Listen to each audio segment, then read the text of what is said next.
আমরা রাজনৈতিক দলগুলো একত্রিত হয়ে এরশাদের পতনের পর যেরকম নাকি আমরা আচরণ বিধি তৈরি করেছিলাম, সমস্ত রাজনৈতিক দল তারা মিলে একটা আচরণ বিধি তৈরি করে জনগণের কাছে তারা দিতে পারে এবং সেই উদ্যোগ নেওয়া উচিত হতে পারে, যেখানে আমরা বলে দেব যে রাজনীতির ক্ষেত্রে এই কাজগুলো আমরা আর করব না এবং যাতে না করা হয় সেটা দেখব এবং রাজনীতিটাকে একটা সুস্থ ধারায় ফিরিয়ে আনার জন্য। আরেকটা প্রসঙ্গে আমরা বলেছি যে রাজনৈতিক ঐক্য আর ইউনিফর্মিটি এবং ইউনিটি এই দুটো জিনিস আছে। বহুদলীয় রাজনীতি গণতান্ত্রিক ব্যবস্থা যদি থাকে, মতের তারতম্যতে আমাদের ভীত হওয়া উচিত না। মতের তারতম্য থাকবে, সেটাকে এনকারেজ করা উচিত, কিন্তু কোনটা কার্যকরী হবে সেটা নির্ধারণ করার দায়িত্ব হলো জনগণ এবং জনগণকে সঠিকভাবে তার মতামত যাতে প্রতিফলিত হয় সেই জন্য প্রতিনিধি নির্বাচনটা অবাধ এবং সুষ্ঠু হতে হবে। আমাদের ভেতরে নির্বাচন এবং সংস্কার এই দুটার ভেতরে আন্তঃসম্পর্ক নিয়েও কথা হয়।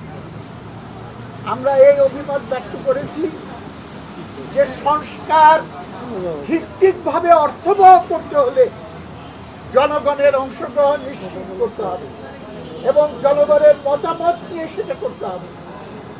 আমি বা আমরা যতই তাত্ত্বিক কাগজপত্র লিখি না কেন, জনগণের অংশগ্রহণ ছাড়া কায়েমি স্বার্থবাদীদের ষড়যন্ত্র এবং প্ল্যান নস্যাৎ করে আমরা কোনো কিছু বাস্তবায়ন করতে পারব না। সেই কারণে জনগণের অংশগ্রহণ এবং মতামত পাওয়ার জন্য যে পদ্ধতি অনুসরণ করা উচিত সেইটা হলো অবাধ নিরপেক্ষ নির্বাচন এবং অবাধ নিরপেক্ষ নির্বাচনের জন্য যেইগুলো সংস্কার দরকার সেটা করে নিয়ে আমরা যদি জনগণের অংশগ্রহণে এই সংস্কার কাজে এগিয়ে নিয়ে যাই সেটাই হবে সার্থক।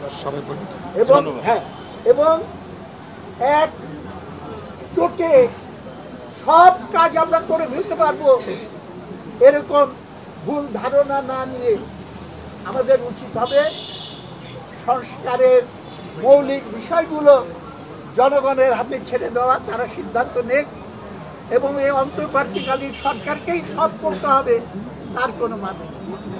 আরেকটা আমরা বলেছি যে বেশি সময় ক্ষেপণ করলে সমস্যার সমাধানের জন্য সময় ক্ষেপণ যদি করেন উল্টাটা হতে পারে। উল্টাটা হলো পরিস্থিতি আরো খারাপ হয়ে যাবে, তখন আর কিছুই করার থাকবে না। এই আমি বলছি এখানে আমরা ছিলাম, অন্যান্য নেতৃবৃন্দ আছে, তারা